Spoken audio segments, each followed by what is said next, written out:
Olá, você, seja muito bem-vindo a mais um episódio do Show Sedentarismo. Você que nos acompanha regularmente, gratidão pela sua audiência e por sua opinião. Eu, Guilherme Moscardi, profissional de educação física, junto com a Andressa Barros Silva, também profissional de educação física e nutricionista, junto com Daniela de Oliveira, psicóloga esportiva, nadadora, praticante de tai chi e outras cositas más. Vamos falar hoje de metas infalíveis, aquelas metas que a gente coloca e consegue atingir. Quem quer começar por aí? Posso começar. Dani, então vai, Dani. Vou pela psicologia, né? Então, comecemos com a psicologia, né? O que são metas infalíveis, né? Metas nunca são infalíveis, a gente começa por aí, elas sempre podem falhar.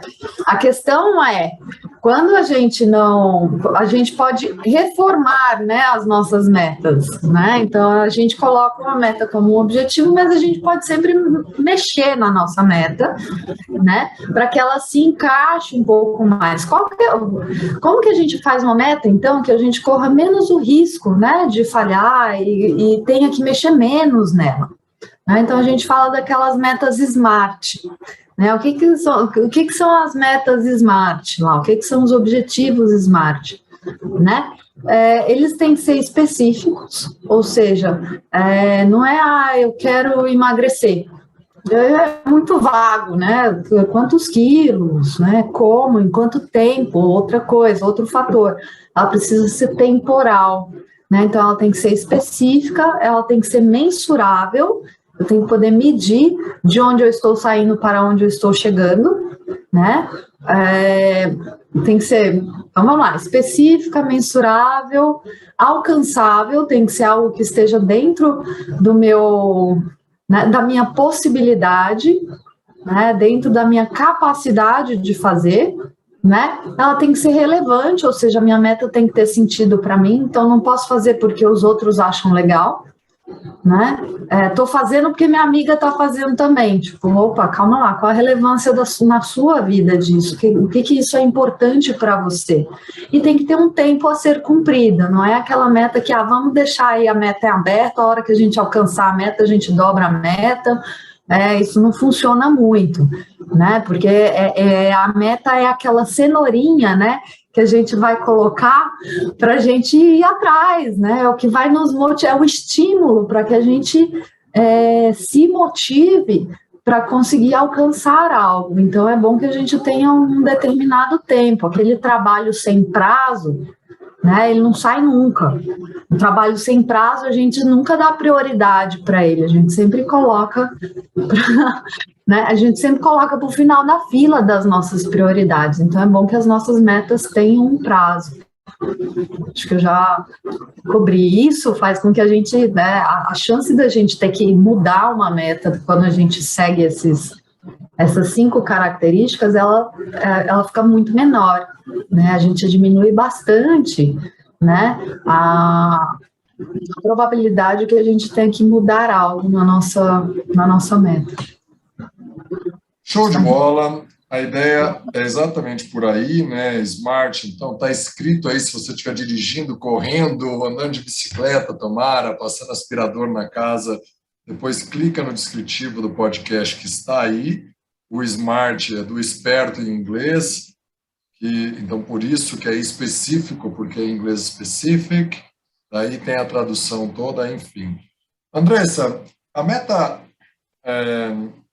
que a gente considera infalível é aquela que, ao invés de eu falar que eu vou fazer uma prova de 5 quilômetros, eu começo a caminhar 2 vezes por semana, dane-se quanto tempo, ou quantos quilômetros. Simplesmente começo a caminhar. Pode ser uma volta no quarteirão, 2 coisas fáceis, bem fáceis, que não estão tão distantes da minha realidade agora. Eu gosto muito que você sempre traga um pouquinho uma pitada da nutrição também. Embora você seja profissional de educação física, você tem a licença da nutrição, que eu eu tenho certeza que modifica bastante as pessoas quando começam a comer melhor, se hidratar um pouco mais, enfim. Gui, tem mesmo um fator importante na parte de metas infalíveis, né, de alcançar objetivos dentro da parte nutricional, essa questão de você colocar uma coisa que seja plausível. A gente tem umas regras matemáticas dentro de quem calcula a dieta, que existe lá uma teoria, né, falando mais vulgarmente assim, que é saudável você perder 1 quilo por semana. Algumas pessoas acabam dizendo que eu eliminei, né, porque quando a gente perde, a gente conta a piadinha de sempre, eu eliminei 3 quilos na primeira semana. E aí a gente começa a alertar os pacientes. Muitas vezes o que se perde aí não é exatamente gordura, você está tendo um desinchaço, está perdendo líquido, tem um processo acontecendo no seu organismo. Então, as pessoas têm que se apegar, na verdade, a um profissional para fazer o acompanhamento, preferencialmente, porque isso daí vai ser tudo mensurável, como a Dani disse.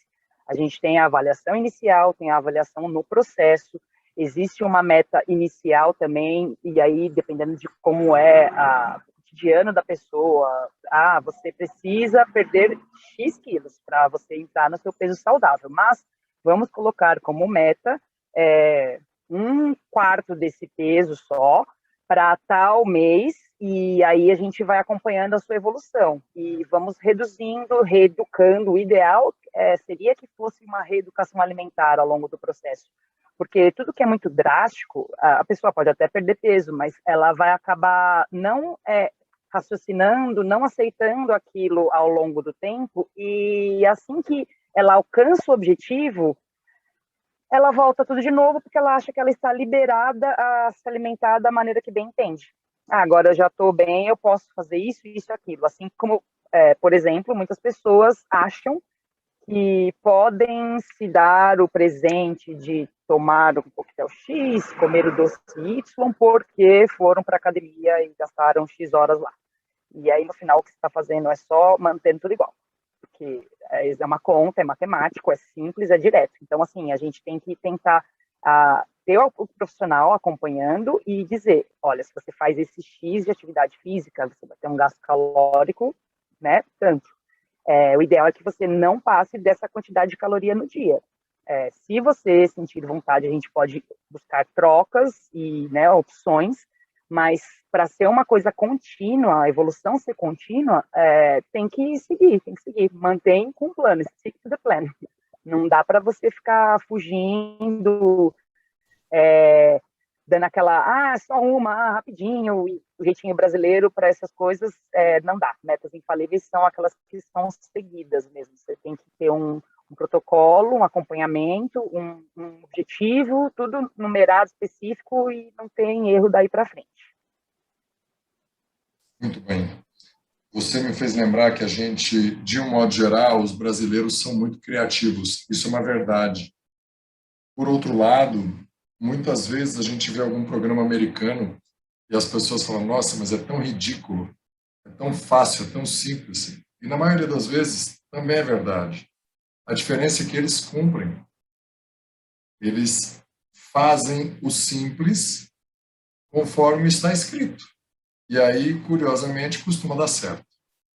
Hoje, eu ouvi de uma aluna casada com 2 filhos, o mais novo um bebê, com um pouco mais de 7 meses, dizendo ela voltou a treinar tem um pouco mais de 1 mês, fez 1 mês, para dizer a verdade, o outro 4 anos, ela parou quando o primeiro nasceu. Ela disse, puxa, eu preciso treinar, eu preciso pensar no nutricionista, eu preciso fazer isso aqui, tá bom, começa a treinar. Por quê? Eu falei, porque a atividade física é o hábito mais angular de todos, que agrega mais outros tantos em volta dele. E hoje eu ouvi dela, no final da aula, o seguinte, eu estou impressionada como eu fiquei mais atenta a me hidratar melhor, a prestar atenção no que eu como o meu sono já melhorou, como eu estou mais tranquila e incentivadora do meu marido, porque ela, na rotina de mãe, o checklist é sempre maior que o do homem. E ela falou, não, eu coloquei como obrigação na minha agenda do trabalho para a secretária ver, não deixar passar. E o meu marido, puxa, eu estou precisando. Então vai também, porque está me fazendo bem. E eu acho que vai ser mais importante do que ficar tanto tempo com os meus filhos. até porque esse tempo não necessariamente era deles, muitas vezes era do trabalho. Falei, pois bem, então, o que eu faço agora? Eu falei, continua primeiro, tem só 30 dias, calma. Deixa você bebendo mais água, deixa você prestando mais atenção na comida. Daqui 2 meses a gente vai ver o que se acomoda, vai completar 3, e aí o que cabe mais na sua rotina. Aí sim vai ser a hora de colocar uma nutricionista ou um nutricionista. Ela já faz terapia, Dani, então ela falou que o online para ela foi muito legal, porque ela ganhou 2 horas na semana. Ela falou, para mim foi excelente online, eu marco num horário um pouco antes de uma reunião ou depois da minha última reunião, eu desligo, já estou na terapeuta. Não é o jeito que eu mais gosto, mas é um jeito que eu não falto. São formas, né, de usar a tecnologia a nosso favor para, por exemplo, como que eu ouço um podcast e dou um show no sedentarismo. Ouve pedalando, ouve passeando com o cachorro, ouve fazendo alguma coisa na sua casa. Se estiver sentado, levanta e vai fazer alguma coisa. Diga lá, Daniela. Mas eu acho que é isso mesmo. Eu acho que você falou uma coisa aí, né, que me lembrou da questão do tempo, né? Então, assim, tempo que a gente passa cuidando da gente não é tempo perdido. É tempo da gente cuidando da nossa qualidade de presença para a gente estar com o outro, né? Então, se eu estou com o outro perdido em mim mesmo, eu não estou com ninguém, nem comigo, nem com o outro, né? Mas se eu cuido de mim, eu tenho a qualidade da minha presença quando eu estou com outro, né? E além disso, aí agora mudando de assunto, né? Bate a claquete, voltando para a coisa das metas, né? Uma das coisas que é também muito importante para que a gente possa manter as nossas metas é compartilhar as nossas metas. Uma meta compartilhada é muito mais eficaz, né, de ser cumprida, né, muito mais provável de ser cumprida do que uma meta que fica só comigo, sozinho. Eu comigo posso dar um migué, né, ninguém sabe mesmo, né, então eu conto lá para mim uma história, faço uma narrativa e falo, poxa, não deu, mas tudo bem, ninguém estava sabendo mesmo. Quando eu compartilho uma meta, quando eu coloco lá na geladeira para todo mundo ver, para o meu marido ver, para os meus amigos que vão na minha casa verem, ou eu conto, né, para uma amiga, ou eu faço junto com alguém, principalmente quando a gente faz junto com alguém, né, a probabilidade dessa meta ser cumprida é muito maior.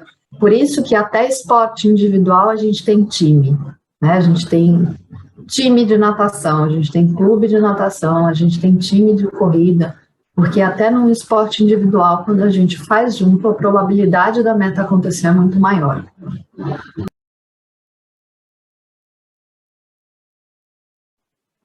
Isso é interessante, Dani, que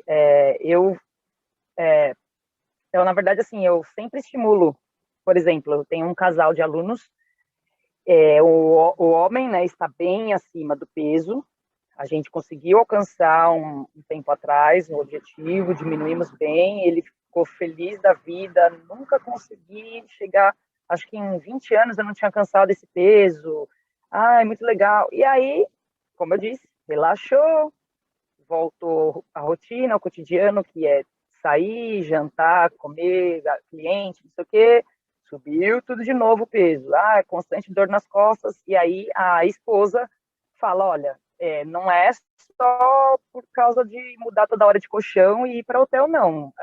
Tá descendo a lenha, ficou bravo que eu não quis comer um sorvete X na cidade que só tem lá, sendo que eu não aguentava, não engolia nada. Então, assim, vamos fazer de conta que isso, que aquilo, e precisamos dar um jeito na vida dele. Vamos mostrar que é excesso de peso, sim.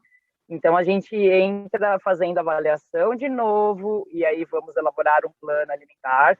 Dessa vez, daquela vez a gente conseguiu alcançar fazendo moderado um choque, mas aí depois foi introduzindo as coisas gradativamente, e aí o gradativamente descambou. Então, a gente tenta trocar a abordagem, mas para que ele alcance o objetivo de novo, que não fuja do caminho. E tendo a mulher fazendo junto, ela cozinhando, para ele fala, nossa, agora é espaço, sucesso, que faz tranquilo. Agora, às vezes as pessoas têm uma certa preguiça de fazer para elas mesmas, mas a gente tem que ter prazer, porque é o nosso corpo, nossa ferramenta, nossa hospedaria tem que estar bem, tem que comer bem, tem que se estimular para si mesmo, né? Não por causa de outros. É uma ajuda, mas não fazer para o outro, e sim para si mesmo. Então, juntar um amigo com outro que tenham os mesmos objetivos, e às vezes tem gente que também gosta de fazer aposta. Quem no trabalho perde 10 quilos em X dias, e aí o pessoal fica todo doido, vai correr na esteira, faz vídeo, não sei o quê. Então, assim, metodologias são formas de executar e atingir essa meta, mas nunca deixe de lembrar que o melhor beneficiado é você mesmo, né? Fala uma coisa muito importante, que é o impacto da mulher na perda de peso da casa. Quando a mulher decide mudar a casa muda. Quando o homem decide mudar a casa, não necessariamente a casa muda. A mulher tem um impacto gigantesco na rotina da casa, mesmo que ela não cozinhe. No contexto das famílias modernas, é prevalente, ou melhor, prevalece os hábitos da mulher sobre a família. O cara que quer, o homem, né, um casal heterossexual que quer mudar a rotina, se a mulher não participar, raramente acontece. Raramente são as exceções. Por isso, desculpem-me as mulheres que ouvem, vocês são a chave, o ponto de ignição, o gatilho e o balizador para permanecer no ritmo. Os homens vão driblar, vão para lá, mas se a mulher continua, daqui a pouco o homem acaba colando e fazendo acontecer. Tem exceções? Óbvio, mas normalmente isso assim acontece. Não sei dizer, Daniela, talvez tenha alguma explicação psicológica para isso, mas é visível no contexto dos meus atendimentos o impacto que as mulheres têm. Acho que isso é uma construção cultural, na verdade, né, Gui? Não chega a ser individual de cada um nem nada, mas é uma construção da nossa cultura, né? Que temos a mulher como nesse lugar, né, de conseguir, né, organizar o lar. Né? Mas é uma questão que tem sido alterada, né? Isso tem mudado paulatinamente. Né? Então, os homens também, inclusive os homens que moram sozinhos, estão cada vez mais tomando a sua vida nas suas próprias mãos, né? Tomando as rédeas da vida nas próprias mãos. Então, acho que existe uma questão cultural e, ao mesmo tempo, individual nisso.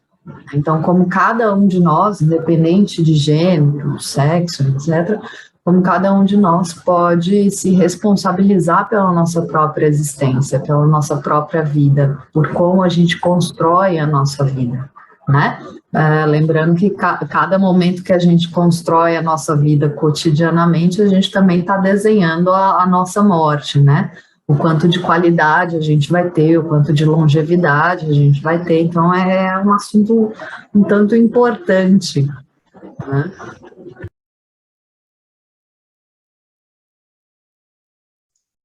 Que complementas, Andressa, nutricionista, personal, professora? Acredito ter a ver também com a parte social, sabe? Não, a Dani falou, né, cultural, e uma verdade, as mulheres dos sexos aí, não são aquelas que vão sempre se juntar para ver os camaradas numa mesa de bar. Elas não, os hábitos, as escolhas são diferentes, os hábitos são diferentes, e o controle dentro da casa também acaba sendo diferente quando os homens estão sozinhos. E assim, na verdade, eu diria que os homens são até um pouco mais medrosos, vamos falar assim.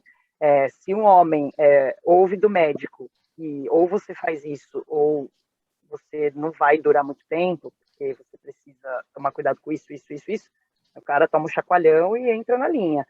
A mulher acaba fazendo um pouco mais pela parte estética inicialmente, o que não é ruim, é um estímulo interessante. Então, de alguma maneira, tem essa vertente. E dentro de casa, realmente, eu vejo que tem uma amiga que, se ela tomasse atitude, tudo ficaria mais fácil para ela, inclusive, lógico, e para a casa toda. Mas, como a gente tem aquela parte psicológica que precisa a fuga, digamos assim, acho que a Dani deve saber a melhor palavra para isso, mas é a hora do eu preciso, uma válvula de escape, eu não quero saber, eu vou lá e como chocolate, que bom, um pouquinho de prazer na minha vida, porque eu fico louca com essa criança, com esse marido, com esse cachorro, com tudo. E aí a mulher vai tendo isso todos os meses, não só contando com a parte de trabalho, de rotina insana dentro de casa, mas com a parte hormonal também, né? Que infelizmente a gente tem que ficar aguentando isso sempre, praticamente a vida toda. Então, precisa tomar as rédeas quando está assim, desregulado. Então, a parte de sua aluna aí, Gui, falou que faz já a terapia, já é um belo caminho andado, que a terapeuta também vai conversar sobre essa mudança da rotina, e vai estimular, e vai observar as mudanças, inclusive, né, ressaltar, fala, olha, você tá falando de uma forma mais tranquila, e aí a pessoa, ela não teria notado alguém que repara nisso, e que estuda isso, nota e ressalta, e aí ela fica estimulada mesmo, se mantém na linha, no foco. Pois é. Eu concordo, a Dani falou uma coisa muito importante, que a gente precisa plantar hoje, né, o que a gente quer colher amanhã. Tem até uma propaganda de banco atualmente, se você mora em alguma capital e se locomove pela cidade, tem vários anúncios em diversos formatos dizendo que a gente muda hoje porque a gente quer um futuro melhor. E algumas outras coisas nessa direção. É uma marca roxinha, não vou falar do que é. Presta atenção por aí, não vai bater o carro, ou se for andar de transporte público, com certeza tem na sua cidade. A gente vai mudando hoje o que a gente quer ver melhor depois. O sedentarismo é um hábito que precisa mudar. Não à toa a gente está aqui semanalmente trazendo argumentos para você, e eu desejo de verdade que você esteja fazendo alguma coisa agora para dar um show no sedentarismo, para gozar os benefícios que a atividade física é capaz de proporcionar para você. E hoje eu vou surpreender vocês, valeria $1 milhão o que eu fiz já para não ficar sedentário. Acrescenta o que quiserem, ou então nos deduramos, contamos o que fizemos ou faremos para não estar sedentários hoje. Eu acho que o Gui remou. Não. Nadou. Eu ainda não fiz. Nadou? Bom, eu nadei. Boa. Eu não fiz nada ainda. Nada não, né? Existe um processo de faxina em casa que a gente considera, já falamos aqui, mas nada específico de exercício até agora, mas vou fazer à noite um pouquinho de agachamento. Eu vou ver o que eu treino ainda hoje, não sei se vou fazer mais alguma coisa, talvez não, mas hoje eu fiz uma aula de dança. Aqui na academia a gente está... Eu sou péssimo com isso, mas fizemos, vários professores da musculação, o professor deu aula para a gente, e foi muito legal e muito divertido, porque a gente é horroroso dançando. Horroroso. Mas foi muito legal, tinham 10 professores homens, só uma professora mulher. E acreditem, ela parou antes dos homens, os homens foram até o final. O professor extremamente talentoso, um professor nota 20, foi muito legal. Acabamos todos suando com uma aula de 45 que minutos, delícia! Horrorosos na dança. A gente quase que não conseguia fazer de tanto que ria, mas a gente se divertiu. E o legal do professor é que o Kleber Loureiro, ele disse o seguinte: se entrega para ser feliz agora. Esquece julgamento, se sabe ou se não sabe. Aproveita, descobre o que você é capaz. Dá um passinho para frente. Dança um pouquinho melhor do que você começou, que já tá bom. Foi muito massa. O professor tem um astral lá nas estrelas. Foi muito divertido. Se couber ainda, eu vou fazer um remo, porque hoje não fiz. Ontem fiz uma musculaçãozinha e fiz uma aula teste de um amigo de uma modalidade nova que vai surgir aí. Então, estou com a conta paga. Demais. Muito bem, então, coloque uma meta infalível e dê um show no sedentarismo.